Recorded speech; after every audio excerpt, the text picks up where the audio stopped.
আসসালামু আলাইকুম, daily blog থেকে সবাইকে স্বাগতম। আজকে আমি আলুর পাকোড়া বানাবো। 3টে আলু নিয়েছি। আলুগুলো ছুলে নিয়ে এখন আমি কেটে নিচ্ছি। কেটে ধুয়ে পাতিলে পানি দিয়েছি আগে থেকেই। পাতিলে আলুগুলো দিয়ে দিলাম, ঢাকনা দিয়ে দিচ্ছি। চলে আসছি, আমার আলুটা হয়ে গেছে সিদ্ধ। এখন আমি আলুটা নামিয়ে নিচ্ছি। আলু আর ময়দা একসাথে মেখে নিচ্ছি। আমার মাখা হয়ে গেছে, আমি ডোটা করে নিয়ে চলে আসছি। এখন আমি এটাকে প্রসেসিং করে নিচ্ছি।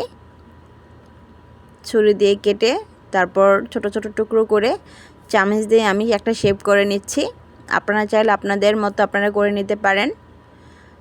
এইভাবে নাস্তাটা করে নিলে খুবই সুন্দর লাগে আর খেতে তো খুবই মজা। আমি এখন ফ্রাই প্যানে তেল দিয়ে একটা একটা করে পাকোড়াগুলো দিয়ে দিচ্ছি। আমার পাকোড়া ভাজাটা হয়ে গেছে। তো আজকে আমার পাকোড়া ভাজা কেমন হয়েছে জানাবেন। Like, comment, share, follow. আল্লাহ হাফিজ।